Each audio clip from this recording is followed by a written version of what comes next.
Hi everyone, welcome to the Ayurveda sphere. मौसम के बदलाव के कारण हमारे शरीर में, हमारी प्रकृति में और हमारी एनवायरनमेंट में काफ़ी सारे चेंजेस हमें देखने को मिलते हैं और ये सभी जीव जगत पे लागू होता है।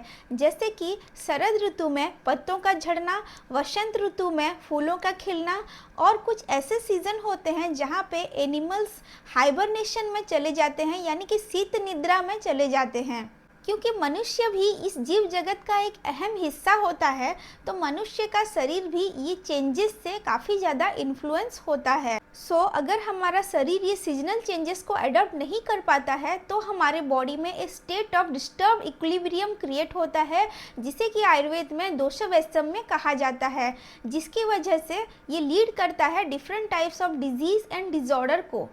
Adaptation according to changes is the key to survival, यानी कि हमारे प्रकृति के चेंजेस के अनुसार अपने आप को ढालना या अपने आप को अलाइन करना या थोड़ा बहुत परिवर्तन लाना, ये हमारी सर्वाइवल का असली मंत्र होता है। इसीलिए तो आयुर्वेद में ऋतुचर्या का यानी कि सीजनल रेजिमेन का इतना ज़्यादा महत्व होता है। आज हम देखेंगे ग्रीष्म ऋतुचर्या यानी कि समर रेजिमेन। समर सीजन में हमारे बॉडी में क्या क्या चेंजेस देखने को मिलते हैं और इस सीज़न में हमें किस तरह का आहार और विहार लेना चाहिए, यानी कि हमारा डाइट कैसा होना चाहिए और हमारा लाइफस्टाइल कैसा होना चाहिए, इसके बारे में आज हम डिटेल में चर्चा करेंगे। जनरली अगर हम देखें तो मिड मई से मिड जुलाई का जो टाइम होता है, इसे ग्रीष्म ऋतु या समर सीजन कहा जाता है। इस सीज़न में हमारी एनवायरनमेंट में इंटेंस हीट हमें देखने को मिलता है और अनहेल्दी विंड देखने को मिलता है। अग्नि और वायु महाभूत का यहाँ पे प्रीडोमिनेंस हमें देखने को मिलता है। प्लांट्स लाइफलेस लगते हैं। एनिमल्स या पशु पक्षी अपनी तृष्णा मिटाने के लिए जलाशय ढूंढते हैं। कहीं भी ग्रीनरी हमें देखने को नहीं मिलती है। नदियाँ सूखी रहती हैं। सन जो होता है ब्राइट रेड हमें देखने को मिलता है और मनुष्य का जो शरीर है उसमें स्ट्रेंथ हमें इस सीज़न में कम देखने को मिलता है, क्योंकि सूर्य की तीक्ष्णता बढ़ जाती है और सूर्य इस सीज़न में हमारे शरीर का जो मॉइस्चर होता है उसे खींच लेता है, यानी कि जितने भी जलीय तत्व होते हैं हमारे बॉडी में वो सूख जाते हैं और इस तरह से हमारे शरीर में वाता प्रीडोमिनेंस हो जाता है। वात की वृद्धि होने के साथ साथ कफ का क्षय होता है और कफ को आयुर्वेद में वल के रूप में यानी कि श्लेष्मा को वल के रूप में कंसिडर किया गया है। तो इसीलिए सभी प्राणियों में क्षीण बल देखने को मिलता है ये सीजन में। ये पर्टिकुलर सीजन में हमारे बॉडी का जो स्ट्रेंथ होता है वो बहुत कम हो जाता है। तो अब हम देखेंगे किस तरह का डाइट या आहार हमें इस सीज़न में लेना चाहिए। आयुर्वेद का मानना है कि इस सीज़न में हमें मधुर, तिक्त और कषाय रस युक्त आहार का सेवन करना चाहिए। ये सीज़न में हमारे बॉडी में द्रव, शीत और स्निग्ध आहार लेने का रिकमेंडेशन बताया गया है, यानी कि लाइट टू डाइजेस्ट आहार होना चाहिए जो हमारे शरीर में ईजीली डाइजेस्ट हो जाए और जितना ज़्यादा हो सके हमें लिक्विड डाइट पे भी फोकस करना चाहिए, बिकॉज लिक्विड जो होता है, द्रव पदार्थ जो होते हैं हमारे शरीर में मॉइस्चर को ऐड करते हैं और हमारे शरीर को ड्राई होने से प्रिवेंट करते हैं। प्लेंटी ऑफ वाटर हमें लेना है। यहाँ पे आम पन्ना ले सकते हैं, नींबू पानी ले सकते हैं, शुगर केन जूस ले सकते हैं, हम बटर मिल्क या छाछ ले सकते हैं, मिश्री का पानी भी ऐड कर सकते हैं। फ्रूट्स, मैंगो जूस, नारियल पानी, ये सभी हमारे शरीर में जाके स्ट्रेंथ को प्रमोट करते हैं और मॉइस्चर प्रोवाइड करते हैं।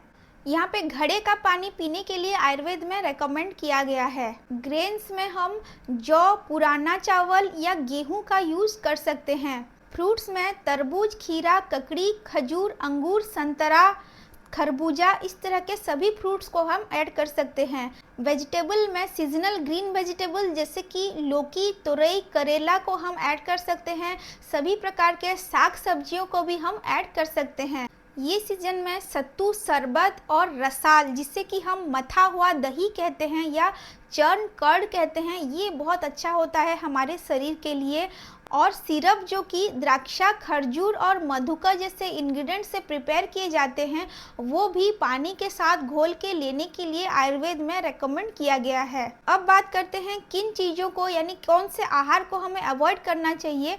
कटु, अम्ल, लवण रस युक्त आहार को आयुर्वेद में वर्जित बताया गया है, यानी कि बहुत ज़्यादा तीखा, बहुत ज़्यादा मसालेदार, स्पाइसी फूड को आपको इस सीज़न में अवॉइड करना चाहिए, क्योंकि वो बॉडी में जाके हीट को प्रोड्यूस करते हैं, पित्त दोष को बढ़ाते हैं। तो आयुर्वेद में षड्रस का इम्पोर्टेंस बताया गया है, बट सीजन के अनुसार इसमें बैलेंस रखना भी काफ़ी ज़्यादा जरूरी होता है। हैवी टू डाइजेस्ट फूड, अभिसंधी आहार, खट्टा दही, शराब या नशीले पदार्थ को हमें इस सीज़न में अवॉइड करना चाहिए, क्योंकि वो हमारे बॉडी में जाके एमासिएशन या बर्निंग सेंसेशन क्रिएट कर सकते हैं। चाय, कॉफ़ी, सोडा, कोल्ड ड्रिंक्स को भी इस सीज़न में जितना हो सके अवॉइड करना चाहिए। चलिए अब बात करते हैं विहार या लाइफस्टाइल के बारे में। ये सीज़न में पर्टिकुलरली आयुर्वेद में डे स्लीप के बारे में या दिवा स्वप्न के बारे में इंडिकेशन दिया गया है, यानी कि ग्रीष्म ऋतु में क्योंकि दिन बहुत ज़्यादा लंबा होता है और हमारे बॉडी में स्ट्रेंथ कम होता है, तो हम डे टाइम पे थोड़ा सा नैप ले सकते हैं या थोड़ा सा रेस्ट कर सकते हैं, जिससे कि हमारे बॉडी में ये स्ट्रेंथ को प्रमोट करेगा। पोशाक में हम बहुत ही लाइट, वाइट, क्लीन और थीन कपड़ों को यूज़ कर सकते हैं। ये सीज़न में कपूर, पर्ल और जैस्मिन के फूलों का हम माला धारण कर सकते हैं।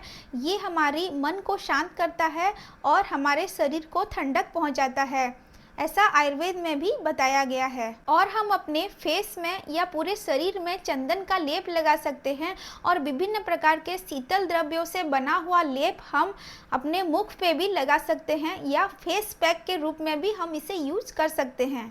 रात को मूनलाइट के शीतल चांदनी के नीचे छत पे सोने का विधान भी बताया गया है। साथ में आप पीने के लिए शीतल जल भी अपने साथ रख सकते हैं। अगर आप घर से बाहर निकल रहे हैं तो छाता, टोपी या अम्ब्रेला हैट आप साथ में लेके जाइए, और साल, ताल या तमाल जैसे वृक्ष के नीचे भी आप रेस्ट कर सकते हैं, क्योंकि ये जो पेड़ होते हैं सनलाइट को ऑब्स्ट्रक्ट करते हैं, सनलाइट को नीचे आने नहीं देते हैं, जिसकी वजह से वो जो टेम्परेचर होता है वहाँ का वो क्वाइट कूल रहता है। तो ये थे आयुर्वेद के अनुसार ग्रीष्म ऋतुचर्या या समर रेजिमेन। अगर आप इसको फॉलो करते हैं तो आप ग्रीष्म ऋतु में बीमार नहीं पड़ेंगे या आपको किसी भी तरह की डिहाइड्रेशन जैसी समस्या देखने को नहीं मिलेगी। अगर आपके लिए ये वीडियो इन्फॉर्मेटिव रही हो तो आप इस चैनल को सब्सक्राइब कर सकते हैं और वीडियो को लाइक कर सकते हैं। धन्यवाद।